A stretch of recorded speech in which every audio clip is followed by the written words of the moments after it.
I am Charles Crowflies High, Crowflieshigh.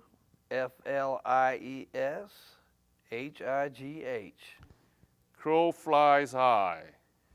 That's very unusual last name. And what is your birthday? 10 June 1972, Where were you born? Lawton, Fort Sill, Oklahoma. Ah, Lawton, Oklahoma. hmm That's where the Fort Sill located. That's correct. Yeah, Home of the artillery. yes. So tell me about your family when you were growing up there. My family was military. Father was he was a NCO in the artillery there at Fort Sill. I pretty much raised up there. I got to go to Germany one time as a dependent with my father. He was a hard man.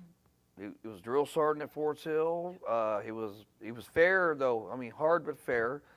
My father was a great I say a great motivator in my life. Hmm. Heading in the direction I took. My my whole key to everything was mother and father both. My younger sister, who is now deceased, she was also a pertinent part of my my life coming up. I think that's the reason why when I lost my mother and my father, I lost my sister and my mother in the same year. That was pertinent in my career, heading towards where I am at today. Hmm. As far as career goes, I was pretty much destined to join the army. Mhm. It was You liked army. oh, well, that's my whole life. That was my whole life. Army all the way. Mhm. I had discipline. It's one thing I do is I grew up with a lot of discipline. Uh, so some of the kids that were coming up in the world, mommy and daddy type thing, well, they're gonna get it for me. I didn't have that. You know, my father got to the point. What do you call that? If you want it, go work for it, and that's how I got. That's how I got to where I am at today. My but as far as my mother, my father, and my sister, but my dad being a retired first sergeant, of the United States Army, who is still living, great influence in my life. What high school did you graduate? I graduated Lawton High School, Lawton, Oklahoma, same one my mother graduated from. Hmm. When did you graduate? I graduated in 1990. And then what did you do? Joined the military. Right after that. Right after that, joined the military. When did you join? Remember the date and month? I want to say it was January. Of 1990. Yeah, that's correct, sir. Where did you get the basic military training? Fort Sill? Fort Sill, Oklahoma. You don't go anywhere. Nope, didn't have to go anywhere. What was your specialty? 13 Bravo. What is that? That is 13 Bravo is a cannon crew member. It's learning the ins and outs of the field artillery. I understand, but the audience will be young Okay. students, so you need to explain detail. What do you mean by cannon crew member? Cannon What do crew you member do? is they're the biggest guns the Army has, okay? And the field artillery is in support of the infantry, okay? When they call for fire, we're there. That's why they're known as the king of battle, okay? And it's the job of the crew members. How many crew members? There's supposed to be 10, just like there's an infantry squad. For one cannon? For one gun section, that's correct. 10 crew members. 10 crew members. Tell me about each role Okay, played by the 10. Okay, in reality, though, we were short manned a whole lot. Probably a lot of the times crew members were the 7 to 8 at most. Each job you have to have a driver for the gun. You got to have your chief, your section chief, which up there tells you, hey, this is what goes, this is what don't go. You got your gunner, you have your assistant gunner, and you have what they call the loader. Okay, and there's also a crew for the ammo track that goes with it. Get those shells ready. This is what we're firing, and that's what the responsibility of the ammo team chief was. Guide them. Get your fuses ready. Get your rounds ready. Get all your powders. Boom. Pretty much that's the way it went. And then as soon as they call as soon as they're okay, we got a mission. Fire it. Boom. And it was a good experience. They actually call the field artillery the best instructors in the United States Army. You were a member of 10 crew. What was your role? My role was section chief. Section chief. So you were in charge. Yes. How accurate this cannon can be? Depending on the grid. It can be anywhere from anywhere dead on spot, cold steel on target, or it could be anywhere within, I would say, within 50 meters. 15 meters? 50 meters. 50 meters. Yes, that's for. What is the distance that it can reach? We had a wraparound rocket-assisted projectile, which had a boost on it. It could reach up to as high as 30 miles. 30 miles. 30 miles. Wow. So out of the blue, that can just get to the enemies. That's correct. They called it the Killer Junior. Hit the enemy by surprise and let them suffer. Did your father serve in any war? No, he did not. So he was not in Korean War? No. No. He was too young, right? No, he's too young to have Yeah. been. Yeah, he's only like, my father's only probably 67 years old. Yeah. So when did you leave for Korea? First time I left for Korea in November of '93 from Fort Carson, Colorado. From Fort Carson, Colorado. Carson? Yep. C-A-R-S-O-N? Yep. What was your mission and where did you go? Tell me about those details. The details of my first trip to Korea. The mission basically is you get your assignment, you go, you report. It's all about, basically at that time it was about Kim Jong-il, especially. I mean, I guess as they say, his wanting to take, he wanted to take Seoul. That's what they wanted. Yep. And our job as all soldiers, didn't matter what soldier, it didn't matter if you're field artillery, it didn't matter if you're a tanker, it didn't matter if you're an infantryman. It didn't matter what you were. Your sole mission when you got to Korea was you get lock and stock, ready to rock. Okay? You do not allow anybody to what do you call it? To overrun you. You fight till death. So, did you fly or what?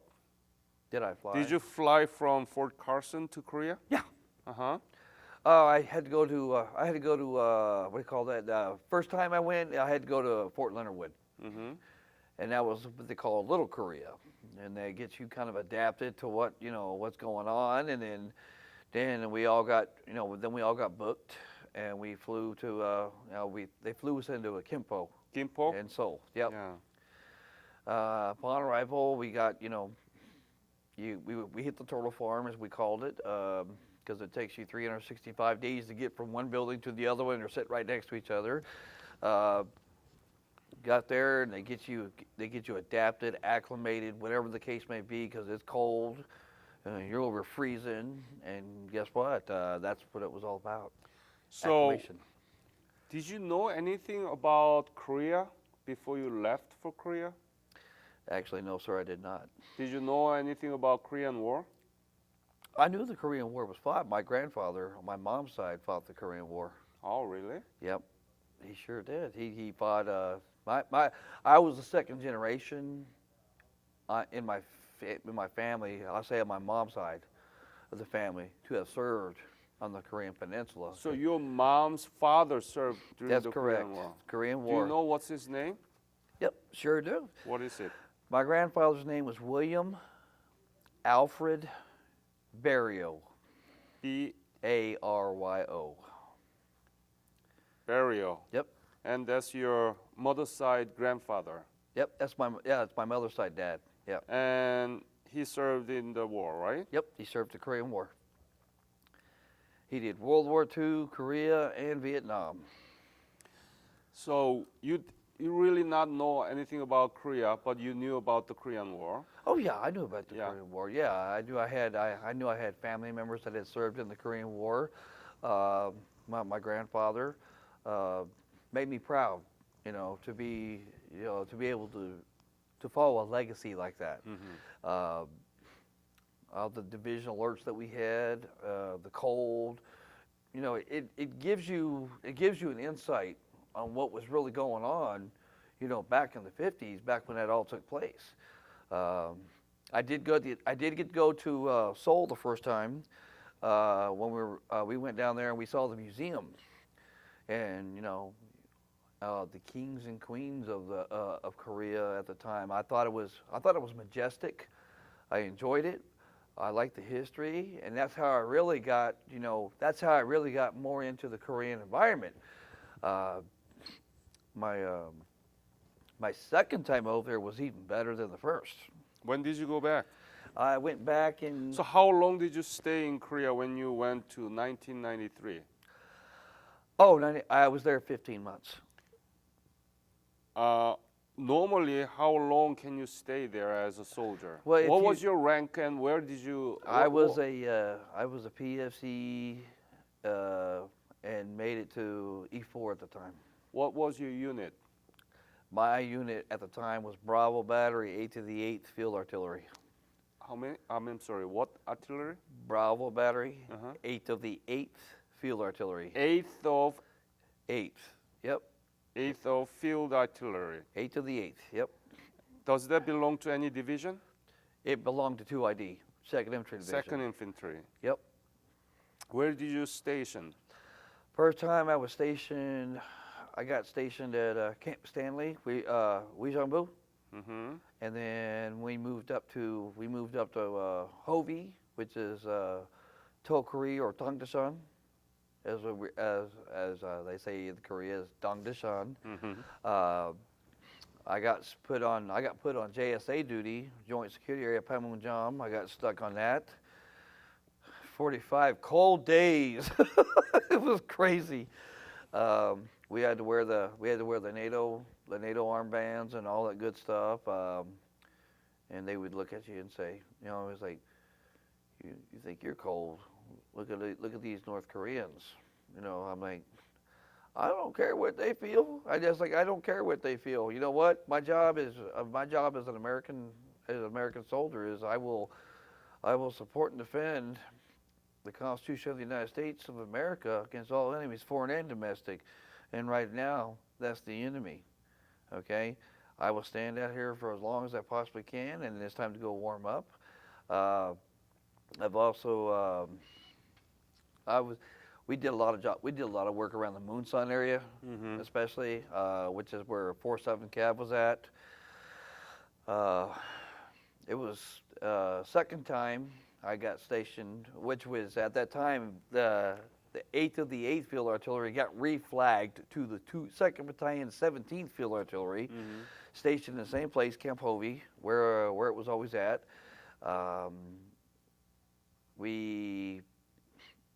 I got stuck. When did you go back? When did I go back? Yeah. I went back November. I was November of 02.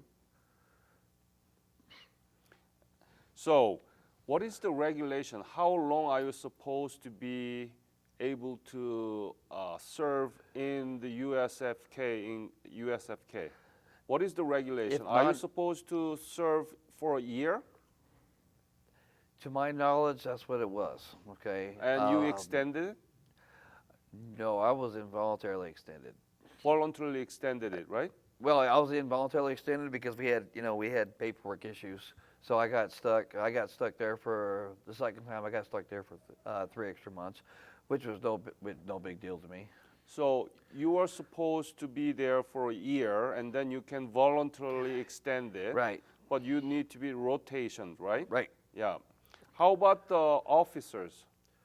The officers at the time, I would say the officers at the time were 2 year?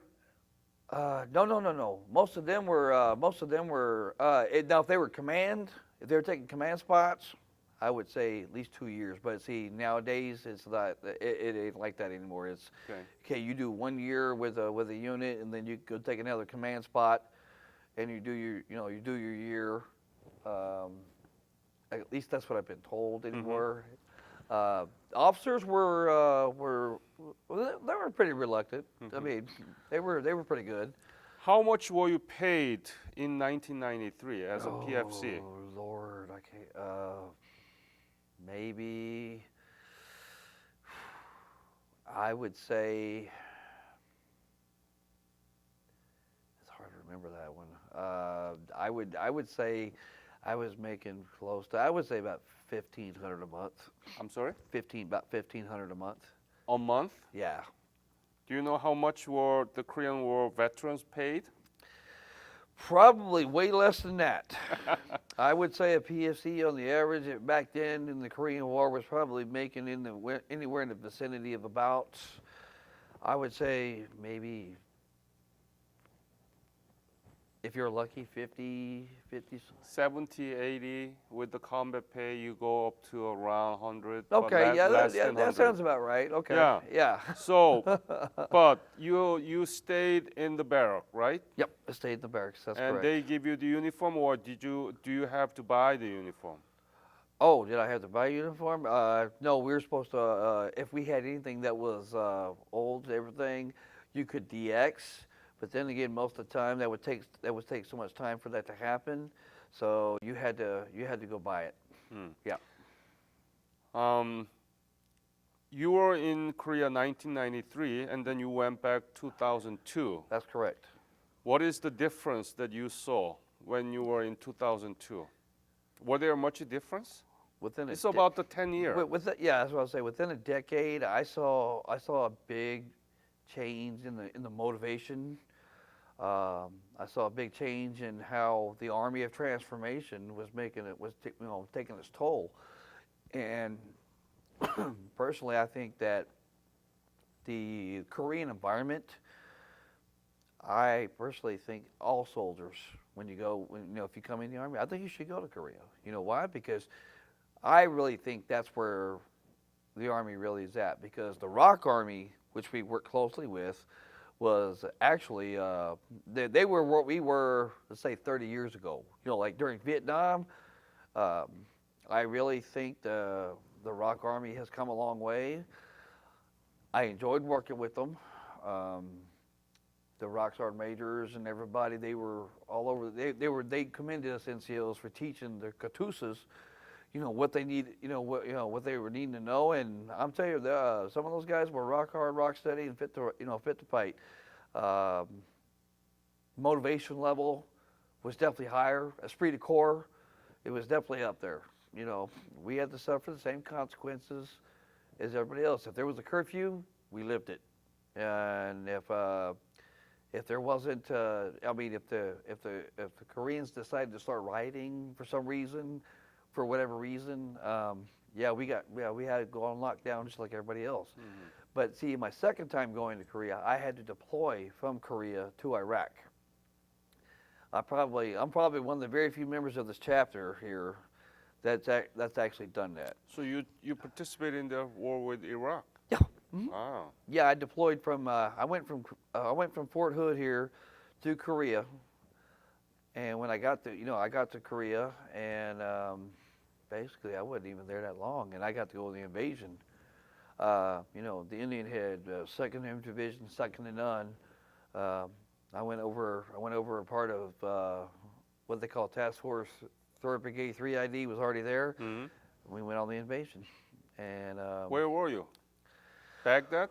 Oh well, where did we stop at? we started in Kuwait, and we drove 3 days. Yeah, we drove all the way up. I didn't get to go all the way to Baghdad. No, but a lot of them, a lot of those guys did. You know, I was wearing two IDs. So have I been to Baghdad? Yes, several times. Didn't get to visit Baghdad a whole lot, to say in 4 tours over there, but you know. Okay.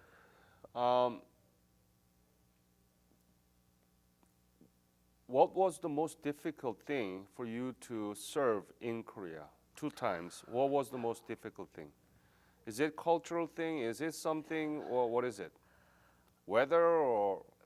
I would say more the weather than it was anything, because when you go from the harsh, brutal winter that Korea does suffer to But you have a very modern, very good gear. I mean, well, yeah, clothes, yeah, boots, yeah. everything. Oh yeah, but And see, you don't have to but, sleep in but the. see, a lot of that stuff didn't work. You didn't have to sleep in the bunker or foxhole. Oh, I beg to But differ. still- Oh but yeah, still- we had to go sleep in it, in the cold itself. We had to go dig in. We had, as they say back in the day, they call it cold weather training.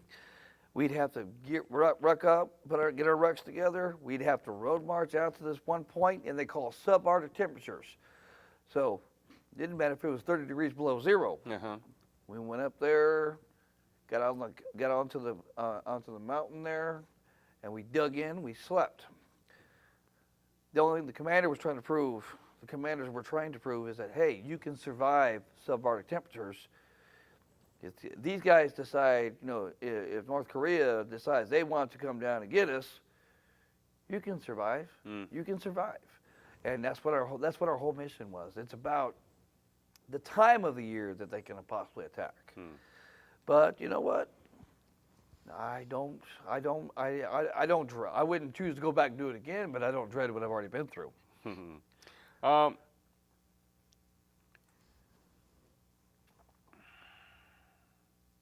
What is the thing that you like Korea? The culture is very wonderful, from the food to the language itself. I don't know all of the Korean language, but I knew enough to get me by.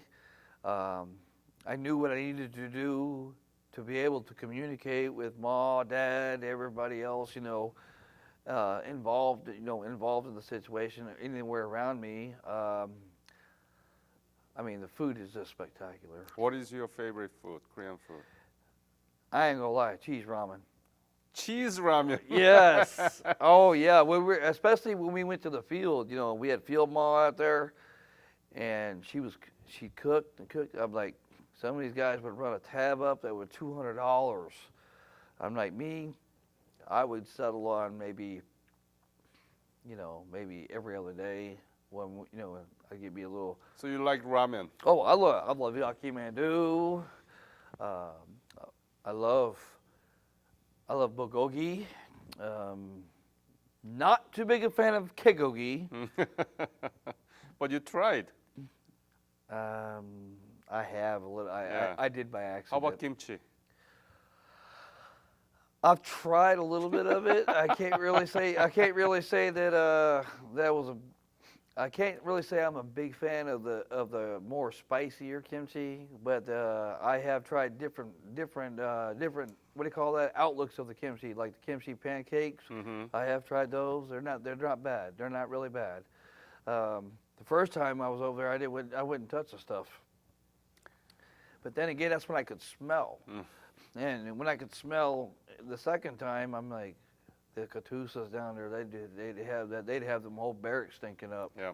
Of everything. We're like wondering what's going on around here. I mean, I can smell.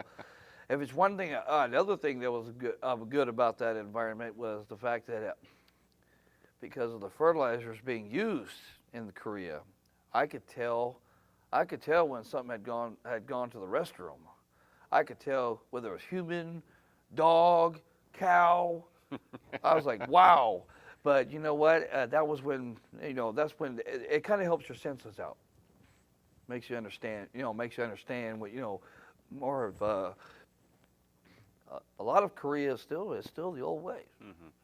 Um, did you make a lot of friends with the Korean soldiers? Oh yes. Uh-huh. Oh yeah. What do you think of them? I think some of them were more about more about some of them. What to me, about half of them, the ones I met, I think they were more about what I really don't want to be here type thing. I just want to do my 2 years and go on my merry way. Then there was, of course, the Katusas that we had. I had a good Katusa in my section, and I'll tell you right now, he was on point. He suffered with us. If everybody got he got in trouble just like everybody else did. If he got in trouble, he suffered the same thing we did. And because if he didn't, usually the Rock Sergeant Major was like, oh no, you're with them. You're a Korean augmentee to the United States Army, and that's what you're going to do. You're going to learn just like they do. So if we suffered, he suffered too. Our Corporal Che, good guy. If I could see him again, be great. I would like to see him again. He was an outstanding individual, and I wished him the best. A very smart individual, very smart. What do you think about the relationship between two countries, Korea and the United States? I think our relationship is wonderful. I think it needs to stay that way. Whatever Kim Jong-un decides to do, I think he's young. I think he doesn't. I think he's being molded more by the society of the socialists around him. The comment, whatever was trained by his father before him. If they pay my retirement to go live in Korea, that's where I would go live. I'm telling you, I loved it that much over there, and I love the people that I was there with, and I would give my life for them, because I feel at the same time, though, I think what we've done is we've exchanged traditions, because there's a big population of the Koreans here. I like that. I like being over there because there was a lot of camaraderie between between the people, the troops. And of course, there was a lot of people that ticked them off, like, oh, yeah, you didn't do this or didn't do that. But it wasn't necessarily that. It was just, getting over temperaments and getting communication. That is the biggest key. I see. To our social status with Korea, and I enjoy that. Yes. Were there any casualties in your unit while you were in Korea? Not in my unit specifically, but there was a few casualties of Katusas that happened around the area. I did notice that they said that they had a Katusa, I guess, had jumped off something to commit suicide. I don't know why. I wasn't there, but I can tell you this. I told them, when we heard about that, our Katusa said, Corporal Che, he said, hey, I knew him. And I said, well, my condolences go out to you, but he might have been suffering something, and he might have been thinking he was the only one going through it, or whatever the case may be, and probably didn't seek help. But, it's sad to see that that happened, or they might have got into a fight or something. I don't know, but my foundation wants to recognize USFK, U.S. soldier who stationed in Korea after the war. Right. It's not just about the security of Right. the Korea, but also you made a contribution to many different sectors of our society. Right. You were out artillery unit, right? You may have more technology transferred to Korean artillery units. Medical, engineering, management, everything. Right. In many different parts of your military, actually, shared your knowledge and technology with the Korean people and Yes. Korean society, so that you really contribute to the development of Korean social, economic, cultural development. still. Exactly. And we exchange together. It's not just one-sided. As you mentioned, it's all communications, right? Yep, communication. Yeah, so my foundation really wants to work with the Korea Defense Veteran. That's how we name it. Okay? Right. You are the Korea Defense Veteran That's correct, compared to Korean War Veteran. right? So someday we hope that we can form a big organization, Korea Defense Veteran, and we gather together and celebrating commemorating and celebrating our annual convention. Right. Maybe we can start from Kilin because you have a Fort Hood here, the biggest one. Yes, and there's and like I'm trying to do now, any Korea Defense Service veteran that was that's coming back from the peninsula, I'm trying to get them on board here. Yes. I'm Are bringing. there many in Fort Hood? There's a ton of them. United States Forces Korea and America. It is a strong organization. It needs to grow stronger. Yep, yep. And I So totally you agree. belong to KWVA? Yes, I do. And 같이 갑시다. You know, let's go together. I'm gonna say 감사합니다. Thank you. Yep.